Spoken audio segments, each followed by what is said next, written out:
Hello friends, welcome to nuclear classes. I am Manjeet Verma. तो आज से हम नेक्स्ट चैप्टर स्टार्ट कर रहे हैं, लीनियर इक्वेशन। ठीक है, पॉलिनोमियल वाला हमने कंप्लीट कर लिया था। उसमें जो भी डाउट आए थे वो सभी के कवर हो चुके हैं। ठीक है, लगभग। और कोई भी अगर आपको फिर भी डाउट रह गया है तो आप पूछ सकते हो कभी भी, कोई दिक्कत वाली बात नहीं है। ठीक है, अभी हम लीनियर इक्वेशन को स्टार्ट करेंगे। पहले हम थोड़ा सा उसका ओवरव्यू देखेंगे, उसके बाद जो इसके क्वेश्चन प्रैक्टिस करेंगे। ठीक है, उसके बाद आपका टेस्ट हो जाएगा और उसके बाद फिर हम उस टेस्ट को भी डिस्कस कर लेंगे। ठीक है, इस तरीके से हम जो मतलब पूरा सिलेबस कवर करेंगे। ठीक है, जल्दी आपका एग्जाम का नोटिस भी आने वाला है, तो आप तैयारी कर लेना अपनी अपनी। ठीक है, और आपको इसका स्टडी मटेरियल भी मैं दे दूंगा साथ में, मतलब ये वीडियो खत्म होने के बाद आपको मैं शाम तक प्रोवाइड कर दूंगा। ठीक है, और जो भी आपको कोई भी हेल्प चाहिए हो तो नीचे डिस्क्रिप्शन बॉक्स में मेरा नंबर है, आप कॉन्टैक्ट कर सकते हो। ठीक है, और नए हो तो चैनल को सब्सक्राइब कर देना, वीडियो को लाइक कर देना। ठीक है, तो चैप्टर को स्टार्ट करते हैं। सबसे पहले linear equation. Linear equation actual में क्या होता है? लीनियर इक्वेशन वो इक्वेशन होती है जिसके अंदर वेरिएबल की पावर हाईएस्ट डिग्री होती है, वो 1 होती है। ठीक है, अगर किसी वेरिएबल की डिग्री 1 है तो उसको बोलते हैं लीनियर इक्वेशन। ठीक है, लीनियर इक्वेशन एक्चुअल में लाइन की इक्वेशन होती है, जो स्ट्रेट लाइन होती है उसकी इक्वेशन होती है लीनियर इक्वेशन। ठीक है, मतलब कि लीनियर इक्वेशन एक स्ट्रेट लाइन की इक्वेशन को हम बोलते हैं लीनियर इक्वेशन। ठीक है, तो स्ट्रेट लाइन को हम किसके अंदर रिप्रेजेंट करते हैं? प्लेन के अंदर रिप्रेजेंट करते हैं स्ट्रेट लाइन को। ठीक है, प्लेन के अंदर किस तरीके से? जैसे अपना व्हाइट बोर्ड है 2D के अंदर। ठीक है, आपने 2D 3D वगैरह पढ़े होंगे, तो हम लाइन को 2D के अंदर रिप्रेजेंट करते हैं और इस तरीके से प्लेन के अंदर रिप्रेजेंट करते हैं। ठीक है, तो सबसे पहले हम प्लेन को देख लेते हैं कि जो अपनी 2D होती है उसको हमने 4 भागों में डिवाइड किया हुआ है। ठीक है, 4 भागों में कैसे? क्वाड्रेंट के नाम से, first quadrant, second quadrant, third quadrant and fourth quadrant. ठीक है, इसके अंदर से क्वेश्चन पूछा जा सकता है, तो आपको ध्यान रखना है। ये एक्स एक्सिस होती है अपनी और ये वाली होती है वाई एक्सिस। ठीक है, ये एक्स एक्सिस और ये वाई एक्सिस। एक्स एक्सिस पे जो राइट साइड है ये पॉजिटिव होती है और ये वाली नेगेटिव होती है। ठीक है, इसी तरह वाई एक्सिस में ऊपर पॉजिटिव और नीचे नेगेटिव। ठीक है, तो ध्यान से देख लेना, इनसे क्वेश्चन बनेगा और पूछा हुआ क्वेश्चन इसमें से अभी बताता हूँ आपको। ठीक है, तो इसके जो कोऑर्डिनेट बनेंगे वो किस तरीके से होंगे? अगर फर्स्ट क्वाड्रेंट के अंदर कोऑर्डिनेट दे रखे हैं आपको एक्स और वाई की वैल्यू, तो वो दोनों की दोनों पॉजिटिव होंगे। ठीक है, एक्स और वाई की वैल्यू दोनों पॉजिटिव होंगी फर्स्ट क्वाड्रेंट के अंदर। सेकंड क्वाड्रेंट के अंदर वाई एक्स की नेगेटिव आएगी और वाई की पॉजिटिव आएगी। ठीक है, थर्ड के अंदर दोनों की नेगेटिव आएगी और फोर्थ के अंदर एक्स की पॉजिटिव आएगी और वाई की नेगेटिव आएगी। ठीक है, मतलब कभी भी कोऑर्डिनेट रिप्रेजेंट करने हो आपको तो एक प्लेन के अंदर इस तरीके से रिप्रेजेंट करते हैं, ये एक्स का कोऑर्डिनेट है और ये वाई का कोऑर्डिनेट है। ठीक है, इस तरीके से आपको रिप्रेजेंट करना है। ठीक है, तो इस तरीके से ये क्वेश्चन आपसे पूछे जा सकते हैं कि आपको मान लिया स्ट्रेट लाइन की इक्वेशन बता दे दी इस तरीके से, और आपसे पूछ लेंगे इसके कोऑर्डिनेट बताओ कौन से क्वाड्रेंट के अंदर लाई करते हैं। ठीक है, तो सबसे पहले आपको इसके कोऑर्डिनेट तो आप निकाल दोगे आसानी से, लेकिन अगर आपको क्वाड्रेंट का ज्ञान नहीं है तो आप बता नहीं सकते कि कौन सा क्वाड्रेंट के अंदर लाई करेंगे। ठीक है, तो इसलिए मैंने पहले क्वाड्रेंट वाला टॉपिक करवाया आपको, ये आपको आगे भी काम आएगा जब हम जो मतलब कि डिस्टेंस वाला चीजें पढ़ेंगे, डिस्टेंस फॉर्मूला वगैरह, उसके अंदर भी आपको काम आएंगे क्वाड्रेंट वाला। ठीक है, तो एक बार आप थोड़ा सा ध्यान में रख लेना कि किस तरीके से कोऑर्डिनेट है पॉजिटिव नेगेटिव होते हैं। ठीक है, मैथ वाले जिन्होंने नॉन मेडिकल से कर रखी है उनको कोई प्रॉब्लम नहीं आने वाली इसके अंदर, इजी सी बात है उनके लिए, लेकिन जो अदर स्ट्रीम के बच्चे हैं उनके लिए थोड़ी सी प्रॉब्लम क्रिएट कर सकते हैं। ठीक है, अभी हम बात करते हैं बैकली, हम टॉपिक के ऊपर आते हैं दोबारा से। टॉपिक के अंदर क्या है कि जो एक्स जो स्ट्रेट लाइन की इक्वेशन होती है लीनियर इक्वेशन, उसको हम दो तरीके से रिप्रेजेंट करते हैं। एक तो होता है सिंगल वेरिएबल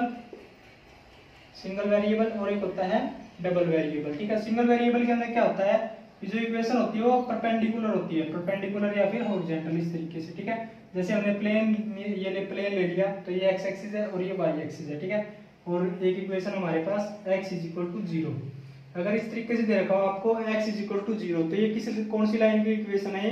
ये इक्वेशन है y एक्सिस की। किसकी इक्वेशन है?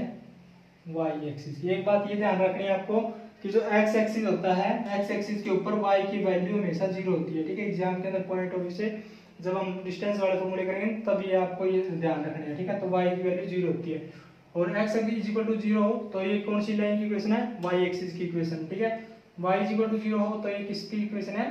x एक्सिस की। ठीक है, और x is equal to a हो, x is equal to a का मतलब कुछ भी हो सकता है, 1 2 3 कुछ भी। ठीक है, अगर एक x is equal to a हो तो जो इक्वेशन होगी, मतलब जो लाइन होगी वो पैरेलल टू y एक्सिस होगी। ठीक है, पैरेलल टू y एक्सिस। ठीक है, ये थ्योरेटिकल क्वेश्चंस हैं जो कि डायरेक्टली आपसे पूछे जा सकते हैं। ठीक है, तो इनको थोड़ा सा रखिए मत लेना। x is equal to a हो तो पैरेलल टू y एक्सिस होगी, और y is equal to a हो तो क्या होगी? Parallel to x axis. ठीक है, ध्यान रखना है इनको आप। आगे बात समझे। अब हम इसके ऊपर जो चीजें आपको देखनी है वो क्या है कि जो लाइन है हम उनको सोल्व कैसे करते हैं। जो मतलब लाइन अगर आपको दे रखी है दो लाइन, उनको हम सोल्व किस तरीके से करते हैं और कैसे बताते हैं कि जो लाइन है वो एक दूसरे से किस तरीके से रिलेट करते हैं। ठीक है, जैसे आपको पता है जैसे सिंगल अगर कोई टर्म है हमारे पास x plus 2y is equal to 5। ठीक है, ये आपको ये चीज दे रखी है एक इक्वेशन। ठीक है, ये एक स्ट्रेट लाइन की इक्वेशन है, स्ट्रेट लाइन की इक्वेशन। ठीक है, और आपसे पूछ लेंगे x और y की वैल्यू निकालो। ठीक है, तो आप डायरेक्टली इसको इस वैल्यू को फाइंड आउट नहीं कर सकते हो। इस जो मतलब x की और y की वैल्यू को फाइंड आउट नहीं कर सकते हो। इसको फाइंड आउट करने के लिए आपको क्या करना पड़ेगा, दूसरी इक्वेशन और होनी चाहिए आपके पास। ठीक है, एक और इक्वेशन होगी मतलब दूसरी स्ट्रेट लाइन होगी जिससे कंपेयर करके आप ये पता लगा सकते हैं कि ये लाइन है वो इसके जो कोऑर्डिनेट है उसको आप निकाल सकते हो दूसरी लाइन को कंपेयर करके। ठीक है, इसी तरीके से जो लाइन होती है प्लेन के अंदर वो दो तीन तरीके से हो सकती है। कैसे कैसे हो सकती है देखो, या तो दो लाइन है वो एक दूसरे को इंटरसेक्ट कर रही होती है। अगर दो लाइन एक दूसरे को इंटरसेक्ट कर रही होती है तो हम उसको एक लाइन से दूसरी लाइन के कोऑर्डिनेट हम फाइंड आउट कर सकते हैं। ठीक है, या फिर क्या हो कि एक लाइन है वो दूसरी लाइन के पैरेलल हो। ठीक है, तो दूसरी लाइन के अगर पैरेलल हो तो भी हम उसके कोऑर्डिनेट को फाइंड आउट कर सकते हैं एक दूसरे से कंपेयर करके। ठीक है, लेकिन अगर एक लाइन है वो दूसरी लाइन से कोई उसका रिलेशन ही नहीं है, मतलब दूर दूर तक कोई नहीं है, मतलब वो अलग लाइन है और ये अलग लाइन है, ये आपस में कोई ना कॉन्टेक्ट करती ना पैरेलल होती है, तो इससे हम इसको कैलकुलेट नहीं कर सकते इस लाइन को। ठीक है, तो इसी के बेसिस पे हमने जो लाइन है मतलब लाइन की इक्वेशन को देख के हम पता लगाते हैं कि जो लाइन है वो डिपेंडेंट है, इनकंसिस्टेंट है या फिर कंसिस्टेंट है। ठीक है, तो देखते हैं एक बार हम जो कि डायरेक्टली आपसे पूछे जा सकते हैं एग्जाम के अंदर, कंसिस्टेंसी और non consistency of a straight line. ठीक है, तो मेन चीज इसके अंदर यही है, 3 पॉइंट है, इनको आपको याद रखना है। जैसे हम स्ट्रेट लाइन की इक्वेशन लिख देता हूँ, a1x plus b1y plus c is equal to 0। ठीक है, ये होगी स्ट्रेट लाइन की equation number 1।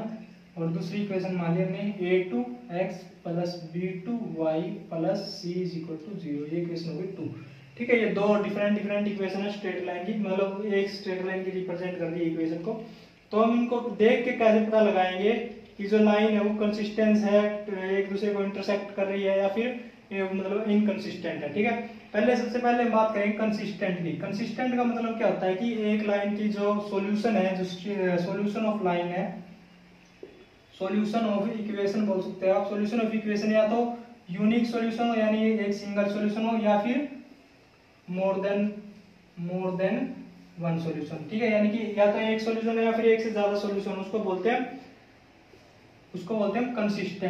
Consistency of equation. ठीक है, तो कंसिस्टेंसी होता है जैसे ये दो लाइन है, अगर आपस में इनका कोई संबंध है तो इसको बोलते हैं कंसिस्टेंसी। जैसे एक दूसरे को इंटरसेक्ट कर रही है तो क्या है कंसिस्टेंट दो लीनियर इक्वेशन है। ठीक है, इसी तरीके से अगर दो पैरेलल है कोई स्ट्रेट लाइन तो हम इसको देख के इसको कंपेयर कर सकते हैं कि मतलब ये सेम ही लाइन होती है, एक्चुअल में इसका साइज छोटा बड़ा होता है। ठीक है, तो इस तरीके से ये भी क्या है कंसिस्टेंसी होती है। और इसको हम इस तरीके से भी रिप्रेजेंट कर सकते हैं, ये स्ट्रेट लाइन है और उसके ऊपर दूसरी स्ट्रेट लाइन है। ठीक है, तो ये दो स्ट्रेट लाइन है एक दूसरे के ऊपर, इस तरीके से इनको बोल सकते हैं कंसिस्टेंसी। ठीक है, यानी एक दूसरे को अगर टच कर रही है लाइन तो वो होती है कंसिस्टेंसी, और दूसरा होता है नॉन कंसिस्टेंसी, जिनका कोई रिलेशन नहीं होता, जिनका कोई सोल्यूशन नहीं होता। ठीक है, तो देखते हैं हम इनको, कंसिस्टेंसी की डेफिनेशन वगैरह बता दी मैंने आपको।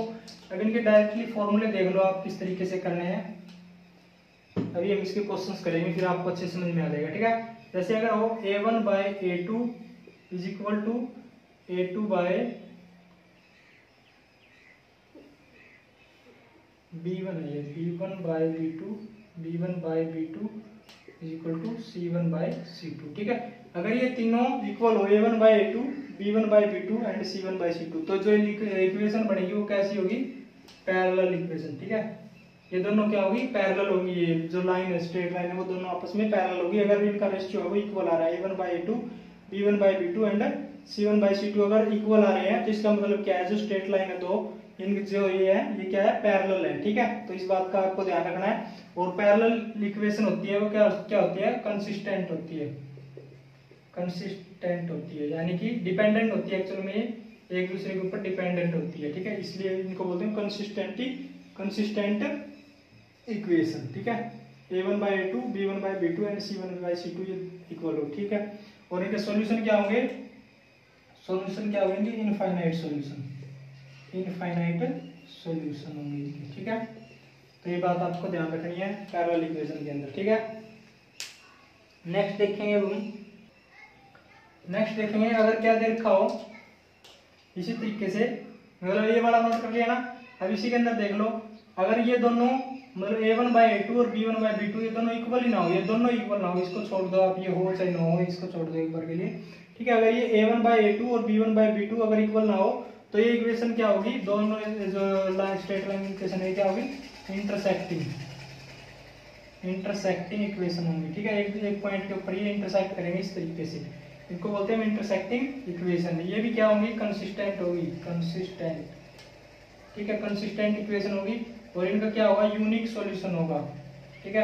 यानी कि एक सिंगल सॉल्यूशन आएगा जिससे हम पता लगा सकते हैं स्ट्रेट लाइन का, ठीक है। ये सिंगल पॉइंट आएगा इसका, इसके अंदर क्या होगा, यूनिक सॉल्यूशन होगा, कंसिस्टेंट होगी ये इक्वेशन, और ये जो क्या होगी, इंटरसेक्टिंग हो गई है, ठीक है। और थर्ड पॉइंट आता है अपना कि A1/A2 तो इक्वल है, लेकिन जो C1/C2 है ये इसके इक्वल नहीं है, C1/C2, ठीक है, ये इक्वल नहीं है।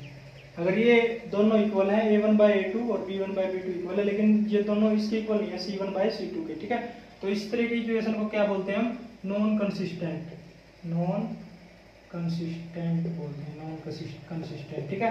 तो इस तरीके की इक्वेशन को बोलते हैं नॉन कंसिस्टेंट। इन दोनों लाइंस का आपस में कोई रिलेशन नहीं है दूर दूर तक, ठीक है। और इसका जो सॉल्यूशन होगा वो क्या होगा, नो सॉल्यूशन, इसका कोई सॉल्यूशन नहीं हो सकता इस इक्वेशन का, ठीक है। तो ये 2-4 पॉइंट थे जो कि आपको ध्यान में रखने हैं, बाकी अब हम इसके क्वेश्चंस करेंगे, ठीक है। तो यही था इसके अंदर बस थ्योरेटिकली, बाकी हम इसके क्वेश्चन करेंगे, उसके अंदर आपको समझ में आ जाएगा धीरे धीरे करके, ठीक है। प्रैक्टिस कर लो एक बार, फिर करेंगे आगे चीजें। पहला क्वेश्चन देखते हैं हम सबसे पहले। नेक्स्ट क्वेश्चन देखो, आपको क्या दे रखा है, number when added to its square is double of square of number, the number is, ठीक है। यानी कि एक नंबर को जब उसके स्क्वायर में ऐड कर दिया जाता है तो वो नंबर उसके स्क्वायर के डबल हो जाता है, ठीक है। तो इस तरीके क्वेश्चन आपको वैसे करोगे आप, पहले उसको मानोगे कि x है, मतलब वो नंबर मान लिया हमने x है, फिर हमने x उसका स्क्वायर किया, उसके अंदर x ऐड किया, ठीक है। फिर उसको मतलब कि इसके टुकड़े वगैरह करके इसको फिर फाइंड आउट करेंगे हम, ठीक है।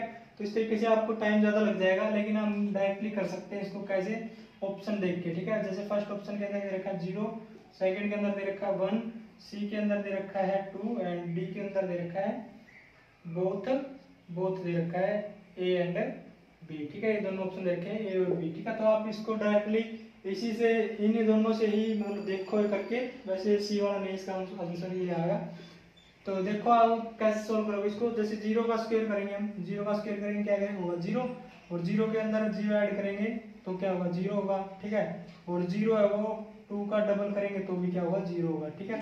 तो इस तरीके से 0 को किसी से मल्टीप्लाई करो, किसी की पावर करो, कुछ भी करो तो 0 ही रहेगा, ठीक है। तो ये ऑप्शन इसका करेक्ट हो जाएगा। उसके बाद हम 2 पे चलेंगे, यानी 1 का स्क्वायर करेंगे तो कितना आएगा, 1 आएगा, 1 में 1 ऐड कर देंगे तो कितना आ जाएगा, 2, यानी कि डबल हो जाएगा, पहले वाले स्क्वायर से डबल हो गया ना, ठीक है। तो 2 का डबल हो गया। तो इस तरीके से फर्स्ट और सेकंड ऑप्शन आपका करेक्ट हो जाएगा, पहला ऑप्शन, ठीक है। इस तरीके से आपने ये क्वेश्चन करवाया, पूछा था किसी ने, तो अब आप इसमें कोई डाउट नहीं आना चाहिए, ठीक है। नेक्स्ट क्वेश्चन देखते हैं हम। तो नेक्स्ट क्वेश्चन दे रखा है, द वैल्यू ऑफ के for which the pair of equation, ये इक्वेशन के पेयर दे रखे हैं ये एंड ये, ठीक है। और इसके अंदर वैल्यू के की वैल्यू फाइंड आउट करनी है। क्या दे रखा है, has unique solution, unique solution आपको पता होना चाहिए, यूनिक सॉल्यूशन हो तो क्या होता है, A1/A2 is not equal to B1/B2, ठीक है। यानी यूनिक सॉल्यूशन होगा तो क्या होगा, A1/A2 और B1/B2 ये दोनों इक्वल नहीं होंगे, ठीक है। तो इसी प्रॉपर्टी को देख के हम आगे चलेंगे।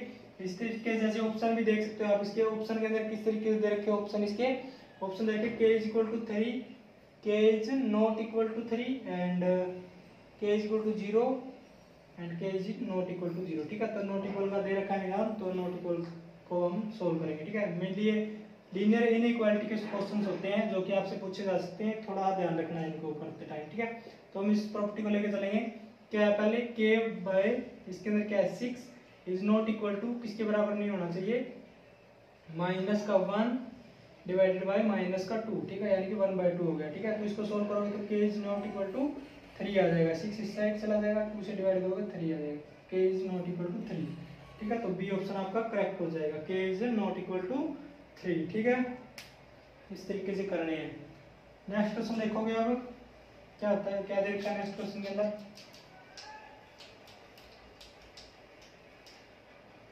तो नेक्स्ट क्वेश्चन देखा है, नेक्स्ट में क्या दे रखा है, graph of equation x+3 represent. ठीक है, ये ऑप्शन दे रखे हैं, तो ये जैसा क्वेश्चन है आपको आसानी से आ जाना चाहिए। तो इसके अंदर क्या है, x+3 = 0 दे रखा है। ठीक है, तो x = कितना आ जाएगा -3। ठीक है, तो x = a या फिर -a की बात है, x = a हो तो किसका ग्राफ बनता है, x = a तो क्या होगा, पैरेलल टू y एक्सिस होगा। ठीक है, parallel to y axis, minus के अंदर है तो इस साइड बनेगा ग्राफ ये। ठीक है, -3। ठीक है, तो ये बढ़ेगा parallel to y axis and perpendicular to x axis. x axis के परपेंडिकुलर है ना, ये परपेंडिकुलर का मतलब 90 डिग्री। ठीक है, parallel to y axis and perpendicular to x axis. ठीक है, तो दोनों आंसर हो जाएगा इसका D answer, both B and C. इस तरीके से करना है आपको ये। नेक्स्ट क्वेश्चन देखेंगे अब हम। तो नेक्स्ट क्वेश्चन दे रखा है, what will the value of 2x - 3 if 1 + 1 y = 5 and 2x + 3y = 13। ठीक है, तो इस तरीके के क्वेश्चन आपको किस तरीके से सोल्व करने हैं। पहले आप 1/y है, जो 1/y है, 1/y को क्या लिखोगे, एक नई टर्म मान लोगे इसको। ठीक है, तो आपने करे भी होंगे ये सवाल जब 10th क्लास के अंदर। तो इसको आप क्या करोगे, एक नई टर्म मानोगे, जैसे मैंने मान लिया इसको b मान लिया। ठीक है, b मान लेते हैं हम इसको। तो इस तरीके से आप इसको 1/y हो, अगर 1/x हो और दोनों 1 में दे रखे हो तो पहले आप इनको एक टर्म मान लोगे b और बाद में इसको सोल्व करोगे। ठीक है, तो इसकी इक्वेशन बना लेंगे हम कैसे, x + b = 5 और वो कितना हो जाएगा 2x + 3b = 13। ठीक है, अब इन दोनों इक्वेशन को हम सोल्व करेंगे कैसे, 2 से मल्टीप्लाई करके, 2 से यहाँ से, 2 से यहाँ, 2 से 10 हो जाएगा। ठीक है, तो इसको सोल्व कर लेंगे हम, ये कैंसिल हो जाएगा, 3 में से 2 गया, कितना बच गया, b बच गया, 30 में से ये कितना आ गया 10। ठीक है, तो b = कितना आ गया 3 आ गया, और y कितना आ जाएगा 1/y = b होता है, तो y किसके बराबर हो जाएगा, y = हो जाएगा 1/3। ठीक है, 3 है ना, उस 3 का उल्टा हो जाएगा डायरेक्टली, b = 1/y। ठीक है, तो 3 1/3 हो जाएगा y की वैल्यू। ठीक है, इसके बाद हम निकालेंगे x की वैल्यू, पहले हम b से निकालेंगे x की वैल्यू, तो b से निकाल सकते हैं हम। ठीक है, या फिर ऐसा भी कर सकते हो आप कि x की वैल्यू आप इस इक्वेशन के अंदर रख दो y की वैल्यू, तो x प्लस में 1/3 है ना, तो 3 ऊपर चला जाएगा, = 5, x = कितना आ जाएगा 2 आ जाएगा यहाँ से। ठीक है, कहीं से भी निकाल सकते हो आप x की वैल्यू, x और y की वैल्यू आ जाएगी। उसके बाद आप इसको इसके अंदर पुट करोगे, 2 × x की जगह 2 माइनस में 3 × y की जगह 1/3। ठीक है, तो ये कितना आ जाएगा, 3 से 3 कट जाएगा, 2 × 4 - 1 = 3, इसका करेक्ट आंसर आ जाएगा। ठीक है, तो इस तरीके से सोल्व करना है, जो 1/y के अंदर आपको दिए हो तो उनको एक स्पेसिफिक टर्म मान लेना b, उसके बाद आपको उसको सोल्व करना है। ठीक है, तो इस तरीके से आप इसको सोल्व कर सकते हो आसानी से। आगे उसमें ये तरीके हैं जो कि आप सोल्व करने हैं, मेनली इसके अंदर ये तरीके ही बताए गए हैं कि किस तरीके टाइप से आप सोल्व करते हो। किसी भी जो वेरिएबल होता है उसको इक्वल करना होता है, उसके बाद उसको काट देना होता है, मतलब सब्ट्रैक्ट कर देना होता है। तो मैं ये सब्ट्रैक्ट कर देना होता है इस तरीके से, और उसके बाद इसको सोल्व करना होता है। ठीक है, तो यही मेथड्स है मेनली लीनियर इक्वेशन के अंदर जो कि आपको आने चाहिए बस, और ज़्यादा कुछ नहीं है इसके अंदर। ठीक है, किस तरीके से आप इक्वेशन को सोल्व कर सकते हो यही देखना है इसके अंदर आप। ठीक है, तो नेक्स्ट क्वेश्चन देखते हैं हम। तो नेक्स्ट क्वेश्चन दे रखा है, जैसे इसके अंदर क्या बता रखा है कि the monthly income of A and B, A और बी की मंथली इनकम का जो रेशियो दे रखा है इसने वो कितना है 4:3। ठीक है, 4:3 दे रखा है, ईच ऑफ देम 600 रुपये बचाते हैं, वे सेव करते हैं 600 रुपये। If the ratio of their expenditure, यानी उनके खर्चे का रेशियो अगर 3:2 है, then the monthly income of A की मंथली इनकम बतानी है आपको क्या होगी। ठीक है, तो सबसे पहले हम लिखेंगे किस तरीके से, आपको इसके अंदर मेनली इक्वेशन बनानी है और इक्वेशन से ही आप इसको सोल्व कर पाओगे। तो 4:3 दे रखा है, इसका मतलब क्या है 4x और 3x। ठीक है, यानी x मतलब किसी x इसका मल्टीपल होता है, यानी कि अगर इसने 4:3 दे रखा है, इसका मतलब क्या हो सकता है 400 और 300 हो सकता है, या फिर 1200 और 600 हो सकता है। ठीक है, तो इसको जो स्पेसिफिक टर्म में एक वैल्यू होगी जिसका मल्टीपल है ये, तो उसको हम लिख दिया, दोनों साइड मल्टीप्लाई करके x लिख देंगे। ठीक है, तो इस तरीके से आपको सोल्व करना है रेशियो क्वेश्चन। तो 4:3 मान लेंगे हम, इसका खर्चा है जो मतलब इसकी इनकम है वो कितनी है 4x है, और जो बी की इनकम है वो 3x है। ठीक है, और उसके बाद इसमें 600 रुपये बचाते हैं और खर्चा कितना करते हैं 3:2। ठीक है, तो खर्चा को हमने मान लिया y। ठीक है, तो 3 यानी कि जो a है वो 3y खर्चा करता है, और जो b है वो कितना y खर्चा करता है 2y खर्चा करता है। ठीक है, तो अभी इन दोनों से हम इक्वेशन बनाएंगे। सबसे पहले monthly income of A and B are in the ratio 4:3 if each of them save rate 600 रुपये, ठीक है। यानी कि खर्चा मतलब इनकम कितनी है, एक ही इनकम है 600 रुपये, प्लस में मतलब में माइनस में, ठीक है। इसका खर्चा कितना है 3y, ठीक है, और बचाता कितने रुपए 600, यानी कि उसकी इनकम में से उसका खर्चा निकाल दे 600 रुपये बचाता है वो, ठीक है। और इसी तरीके से जो बी है उसकी इनकम कितनी है 3x है उसकी इनकम, ठीक है, और वो खर्चा कितना करता है 2y खर्चा करता है, और वो भी कितने रुपये बचाता है 600 रुपये बचाता है, ठीक है। तो ये दो इक्वेशन बन गई है, इन दोनों इक्वेशन को सोल्व कर लो तो एक ही इनकम आ जाएगी, ठीक है। एक ही इनकम मेनली हमें क्या करना है कि ए की वैल्यू निकालनी है, ठीक है, एक्स की वैल्यू निकालनी है इनकम की, ठीक है। तो इसी तरीके से हम मंथली इनकम ऑफ इनकम निकालनी है, इनकम हमने क्या मानी है एक्स माननी है, ठीक है। तो मंथली इनकम एक्स की वैल्यू निकाल दो, आंसर आ जाएगा आपका, ठीक है। तो एक्स कैसे निकालोगे आप, वाई को काटना पड़ेगा, वाई को काटने के लिए हम क्या करेंगे, इसको 3 से मल्टीप्लाई कर देंगे, इसको 2 से मल्टीप्लाई कर देंगे, ठीक है। तो इसको 3 से क्यों करना है, क्योंकि ये वाई हमें सेम करना है दोनों साइड, ठीक है। 3 से मल्टीप्लाई करेंगे 6y हो जाएगा, इसको 2 से मल्टीप्लाई करेंगे तो 2y 2 3 जा 6, ये भी 6 हो जाएगा, ठीक है। दोनों को सेम करना है, तो हम किस तरीके से करेंगे, इसको करेंगे 2 से मल्टीप्लाई दोनों साइड, क्या हो जाएगा ये 8x माइनस में 6y इक्वल टू 1200, ठीक है। इसको करेंगे 3 से मल्टीप्लाई, 3 जा 9x माइनस में 6y इज इक्वल टू 1800, ठीक है, हो गया। अब इन दोनों को करेंगे माइनस माइनस, ये प्लस हो जाएगा, ये माइनस हो जाएगा, ये माइनस हो जाएगा, ठीक है। तो ये तो कैंसिल हो जाएगा, 9 में से 8 का कितना बच गया, माइनस का x इज इक्वल टू कितना बच गया, माइनस का 600, ठीक है। x ये कट जाएगा, x की वैल्यू कितनी आ जाएगी 600, x की वैल्यू कितनी आ गई 600। तो हमने इनकम कितनी मानी थी a की 4x, ठीक है। तो 4 से मल्टीप्लाई कर दो, 4 इंटू x की वैल्यू आ गई 600, यानी कि 2400 रुपये मंथली इनकम है a की, ठीक है। तो इस तरीके से आपको इक्वेशन बनानी आनी चाहिए, इस तरीके क्वेश्चन को स्टेटमेंट जैसे जैसे स्टेटमेंट दे रखी है उस तरीके से आप लिखते जाओ, इक्वेशन बन जाएगी और आप इसको आसानी से सोल्व कर सकते हो, ठीक है। तो नेक्स्ट क्वेश्चन देखते हैं हम, ठीक है। तो नेक्स्ट क्वेश्चन दे रखा है solution of x minus 5 is equal to 10, ठीक है। बार मतलब ये लगा हुआ मॉडुलस, ठीक है, मॉडुलस बोलते हैं इसको। तो ये नई टर्म्स है जो मतलब साइंस साइड से नहीं है बच्चे, उनको नहीं पता इसके बारे में, ठीक है। तो आप देख लो, अगर इस तरह का आपको साइन मिले कहीं पर भी तो आपको किस टाइप से सोल्व करना है, अगर इसको हटाना है तो आपको दूसरी साइड प्लस माइनस लगाना पड़ेगा, ठीक है। माइनस का 5 is equal two plus minus 10, इस तरीके से लगाना पड़ेगा। तो x की वैल्यू कितनी होगी, अगर हम प्लस रखेंगे तो कितना हो जाएगा 15 और माइनस रखेंगे तो कितना हो जाएगा माइनस का 5, ठीक है। तो x की दो वैल्यू आ जाएगी 15 और माइनस का 5, ये दो वैल्यू आएगी इसकी, ऑप्शन नंबर डी आएगा इसका, ठीक है, 15 और 5, ठीक है। इस तरीके का अगर आपको साइन मिले तो ध्यान रखना, थोड़ा सा दिमाग में रखना, इसको बोलते हैं मॉडुलस। मॉडुलस अगर हटता है तो दूसरी साइड प्लस माइनस का साइन आ जाता है, वो भी अंदर वाली टर्म सेम रहती है, ठीक है। तो इस तरीके से सोल्व करना आपको, ये अगर इस तरीके का क्वेश्चन आपको दिखाई देंगे। तो नेक्स्ट क्वेश्चन देखते हैं।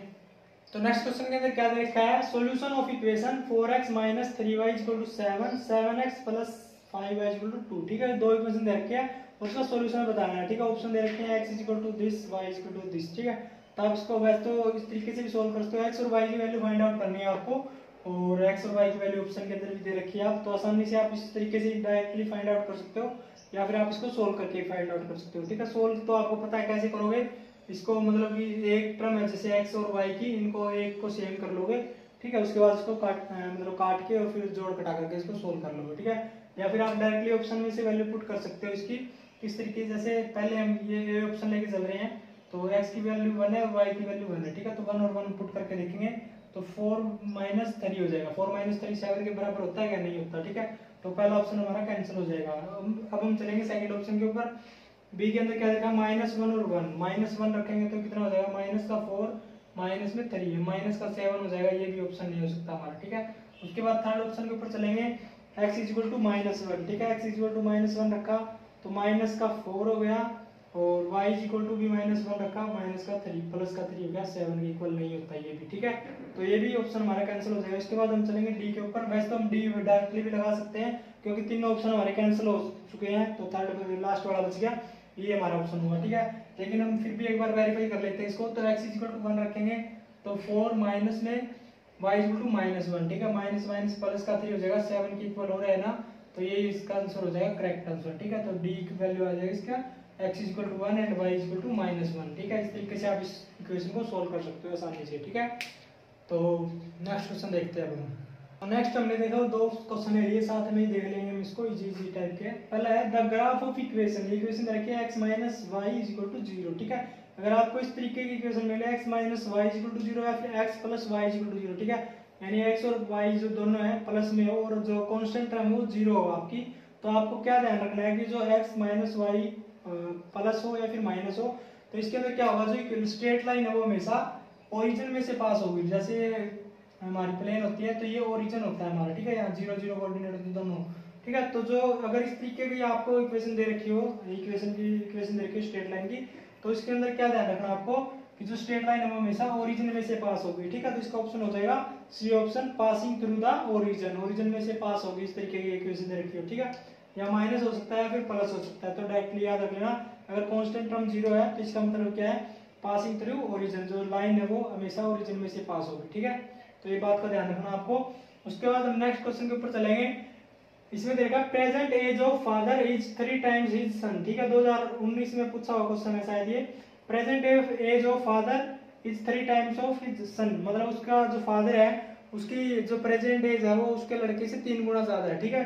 तो पहली बात से ही आप ऑप्शन में चले जाओ, ऑप्शन में देखोगे फादर की एज है वो 3 गुना कौन से ऑप्शन के अंदर दे रखी है, ठीक है। तो ये भी 3 गुना नहीं है, डबल है ये 5 गुना दे रखी है और ये 5 गुना भी नहीं है, 3 गुना नहीं है, ठीक है। तो ये डी ऑप्शन के अंदर देखो जो फादर की एज है वो लड़के से 3 गुना है, 15 3 45, 3 गुना है, तो ऑप्शन यही है, इसे हमारा करेक्ट हो रहा है, ठीक है। एक बात तो ये अगर मान लो दो ऑप्शन के अंदर दे रखी होती कि प्रेजेंट एज है वो दोनों की तिगुनी इस टाइप के, मान लो यहाँ भी दे रखा होता 20 और 60 दिया होता मान लिया यहाँ, ठीक है, अगर दे रखा होता तो आपको नेक्स्ट क्या देखना है कि नेक्स्ट आप उसके आगे की स्टेटमेंट पढ़ोगे, ठीक है। If sum of their age is 60, यानी उनके जो एज है उनका सम है वो 60 होना चाहिए, 60 है तो what will be the value of their present age, ठीक है। तो उनकी जो एज है उनका सम 60 होना चाहिए, ये बात आपको ध्यान रखनी है।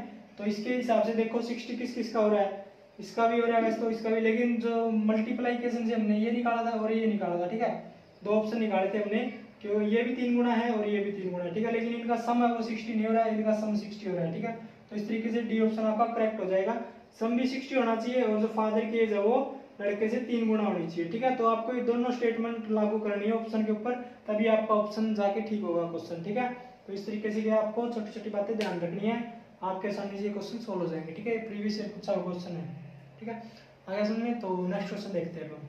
तो नेक्स्ट क्वेश्चन देखो, नेक्स्ट क्वेश्चन के अंदर क्या लिखा है, one number is thrice the other, thrice का मतलब 3 गुना, यदि एक नंबर है वो दूसरे नंबर से 3 गुना है and their sum is 16 then find the number, number find करना है आपको डायरेक्टली, देख लोगे आप स्टेटमेंट से ही, पहले तो 3 गुना होना चाहिए, उसके बाद उनका सम है वो 60 होना चाहिए, ठीक है।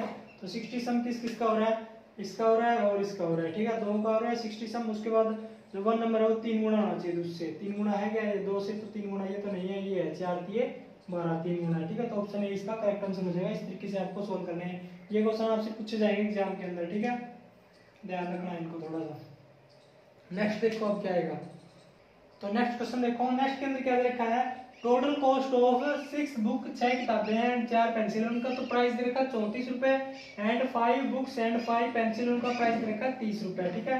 Find the cost of book and pencil, book और पेंसिल की आपको कॉस्ट फाइंड आउट करनी है। किस तरीके से फाइंड आउट करोगे, पहले आप देखोगे बुक्स को हमने x मान लिया तो 6x प्लस में 4y, मतलब पेंसिल को y मान लिया तो किसके बराबर होता है, 34 रुपए के बराबर, ठीक है। और इसी तरीके से ये देखोगे तो ये कितना है 5x प्लस में पेंसिल कितनी है 5y कितना है 30, ठीक है। इस तरीके से दे रखा है, तो आपको फाइंड आउट क्या करना है, बुक की और पेंसिल की प्राइस फाइंड आउट करनी है, ठीक है। तो आप डायरेक्टली ऑप्शन में से देख सकते हो कि कौन सा करेक्ट वेट रहा है, ठीक है। तो पहले हम ये ऑप्शन ले लेते हैं, 6 और 4 5 20, कितना 26 हो जाएगा, 26 नहीं होगा इसका आंसर करेक्ट, ठीक है। तो पहले वाले को कैंसिल कर देंगे, दूसरा लेके चलेंगे, तो 5 6 30 और 4 34, ठीक है। तो ये ऑप्शन इसको सेटिस्फाई कर गया है।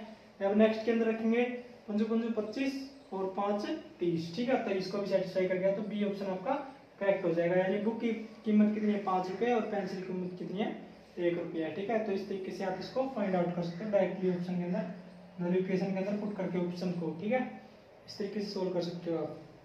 तो वैसे तो ये क्वेश्चन देखने में तो मतलब बहुत ज़्यादा मुश्किल लगते हैं, आप देख के ही घबरा जाओगे इनको, लेकिन एक बार इनकी स्टेटमेंट अगर आप ध्यान से पढ़ोगे तो आप आसानी से इस तरीके के क्वेश्चन को सोल्व कर सकते हो, ठीक है। इजी टाइप के ही आएंगे, ज़्यादा घबराने वाली जरूरत नहीं है, ठीक है।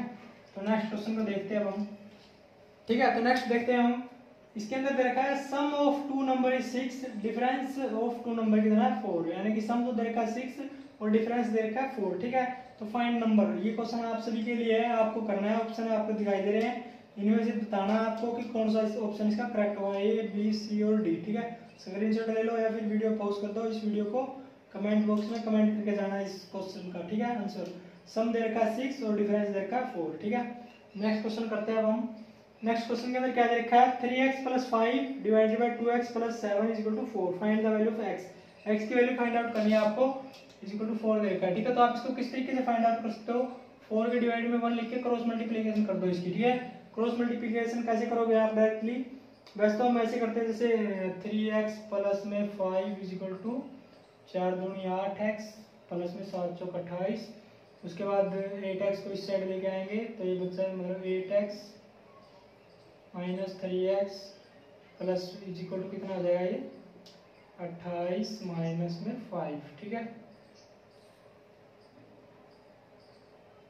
ठीक है, इस तरीके से करते हैं वैसे तो हम सोल्व इसको, लेकिन अब हम कैसे करेंगे इसको, डायरेक्टली कैसे कर सकते हो आप इसको, आप इसकी मल्टीप्लिकेशन कर दो डायरेक्टली ही, मन में ही इसकी मल्टीप्लिकेशन कर दो और इसमें से घटाते रहो। ठीक है, जैसे 4 दूनी 8x, 8x में से 3x गया, कितना बच गया, मतलब इसकी मल्टीप्लिकेशन करोगे उसके बाद ये घटाना इसके अंदर से, इसके अंदर मल्टीप्लाई करेंगे 4 दूनी 8x, 8 में से 3 गया 5x। ठीक है, प्लस में 4 7 चौक 28, 28 में से 5 गया, कितना बच गया, 28 में से 5 गया 23, = किसके बराबर लिख दोगे, 0 के बराबर। ठीक है, तो 5x किसके बराबर आ जाएगा, -23, x = -23/5। ठीक है, डायरेक्टली भी लिख सकते हो यहीं से आप, कितना आ जाएगा -23/5, ये माइनस में जाएगा डिवाइड बाय 5 आएगा, तो डायरेक्टली लगा सकते हो आप इसको, ज़्यादा कैलकुलेट मत करना, जितना कम हो सके जितना शॉर्ट में कर सकते हो उतना करना। ठीक है, टाइम बचाना आपको ज़्यादा से ज़्यादा।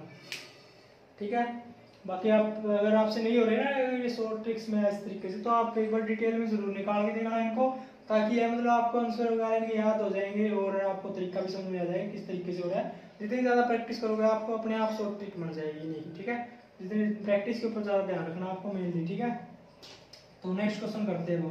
तो नेक्स्ट क्वेश्चन दे रखा है इसके अंदर कि एक फ्रैक्शन है बिकम 1/3, यानी एक फ्रैक्शन है वो 1/3 हो जाती है जब क्या करते हैं हम, 2 इज सब्ट्रैक्टेड फ्रॉम न्यूमरेटर। ठीक है, ये आपको पता है, न्यूमरेटर होता है नीचे वाला, डिनोमिनेटर होता है। ठीक है, जब हम न्यूमरेटर में से 2 को सब्ट्रैक्ट कर देते हैं तो इक्वेशन क्या बन जाती है, 1/3 बन जाती है। ठीक है, और साथ में क्या दे रखा है, but it becomes 1/2 when 1 is added to denominator, और 1 मतलब कि डिनोमिनेटर में अगर हम 1 ऐड कर देते हैं तो वो जो इक्वेशन है वो क्या बन जाती है, 1/2 बन जाती है। ठीक है, तो वो इक्वेशन बतानी है आपको क्या होगी। ठीक है, मतलब फ्रैक्शन बताना है आपको क्या होगा। ठीक है, तो आप इसको कैसे सोल्व कर सकते हो, वैसे तो आप इसको ऐसे सोल्व करते हैं कि x/y मान लिया हमने फ्रैक्शन को। ठीक है, और फिर हमने क्या कर लिया, x में से 2 मतलब y में से 2 घटा दिया और 1/3 के इक्वल रख दिया। दूसरी के अंदर क्या किया हमने कि 1 इज एडेड टू डिनोमिनेटर। ठीक है, पहले के अंदर क्या था, न्यूमरेटर में से 2 घटाया था। ठीक है ना, y = 1/3 आएगा, और अगर डिनोमिनेटर में 1 ऐड कर दिया यानी कि y + 1 कर दिया तो क्या बन जाएगी, 1/2। इस तरीके से करेंगे हम दोनों इक्वेशन को सोल्व करके, फिर हम इसको वैल्यू को फाइंड आउट कर सकते हैं इसको। ठीक है, लेकिन हम क्या करेंगे, डायरेक्टली आंसर देख लेंगे और आंसर में से ही देख लेंगे कि कौन सा सही बैठ रहा है। जैसे हम पहला ऑप्शन ले लेते हैं, पहला ऑप्शन में से 2 सब्ट्रैक्ट कर देंगे, किसमें से, न्यूमरेटर में से, न्यूमरेटर में से 2 सब्ट्रैक्ट करेंगे तो क्या आ जाएगा, 0 आ जाएगा। ठीक है, तो पहला ऑप्शन कैंसिल हो गया।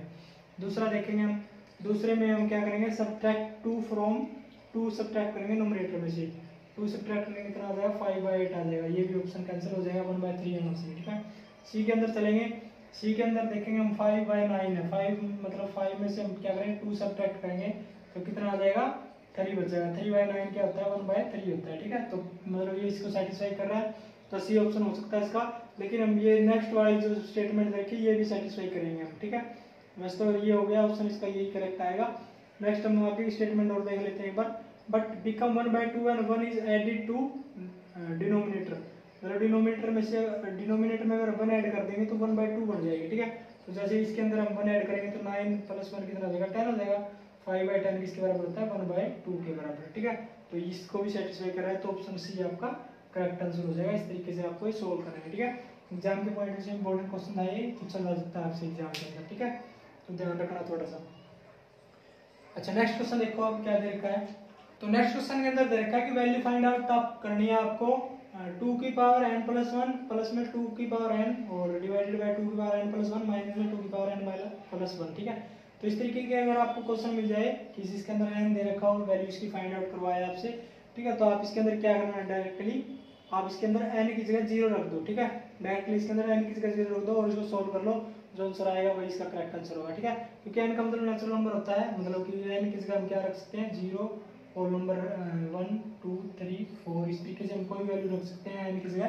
ठीक है, तो जो भी वैल्यू होगी वो इसका आंसर हो जाएगा। ठीक है, तो हम पहले n की जगह 0 रख लेते हैं डायरेक्टली।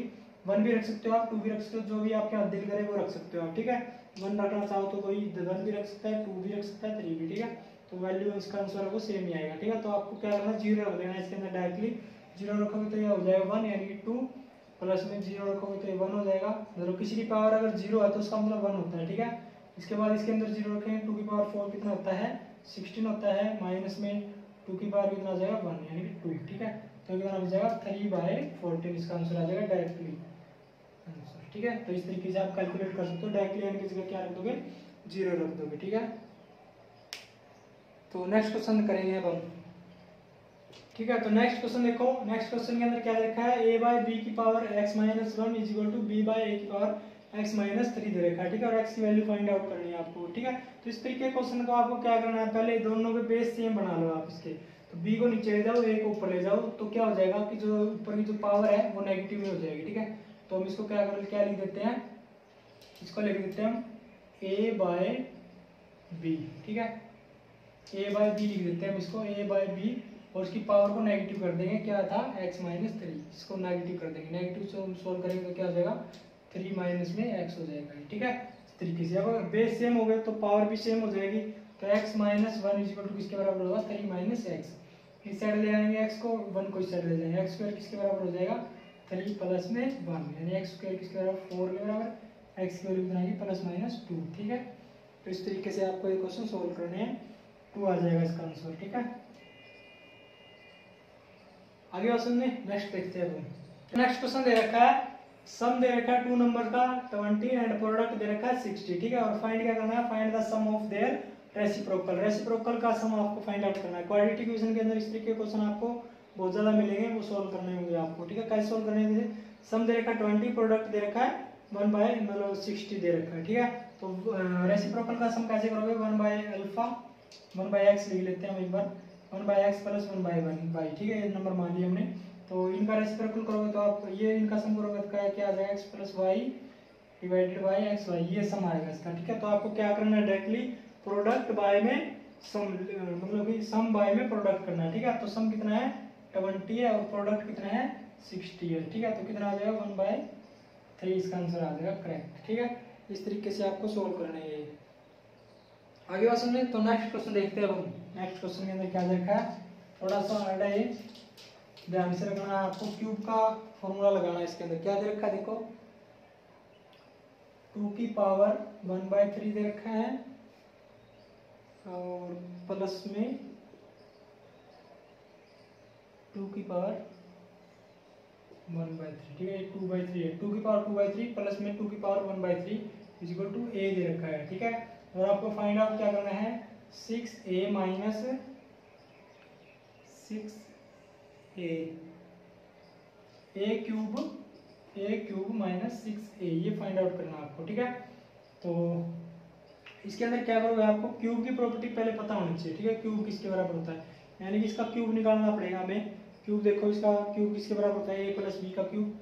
a प्लस बी का क्यूब किसके बराबर होता है, a cube plus b cube plus 3ab into a plus b. ठीक है, ये फॉर्मूला होता है, ध्यान रखना आपको। क्यूब तक के तो सारे फॉर्मूले याद होने चाहिए, प्लस का भी, माइनस का भी, स्क्वायर का भी याद होना चाहिए। ठीक है, इसकी जगह हम ये रखेंगे अब 2 की जगह, मतलब इसका क्यूब करेंगे तो क्या आ जाएगा, 2 का क्यूब करेंगे 2 की पावर 2 आ जाएगा, प्लस में 2 की पावर 1/3 का क्यूब करेंगे 2 आ जाएगा, प्लस में 3 इंटू ए भी करेंगे, यानी कि 2 की पावर 2/3 इंटू 2 की पावर 1/3। ठीक है, और इंटू में प्लस करेंगे, प्लस में a प्लस बी, ये दोनों के दोनों एज इट इज, यानी कि 2 की पावर 2/3 प्लस में 2 की पावर 1/3। ठीक है, तो ये आ जाएगा अपना a क्यूब, माइनस में क्या है 6a, 6 इंटू ए, जो ये है सेम टू सेम। ठीक है, तो इसकी वैल्यू आप फाइंड आउट करोगे, बेस से में पावर ऐड हो जाएगी 3/3 यानी 1 पावर हो जाएगी, यानी कि आ जाएगा 2। ठीक है, 2 3 जा 6 हो जाएगा। ठीक है, 6 इंटू में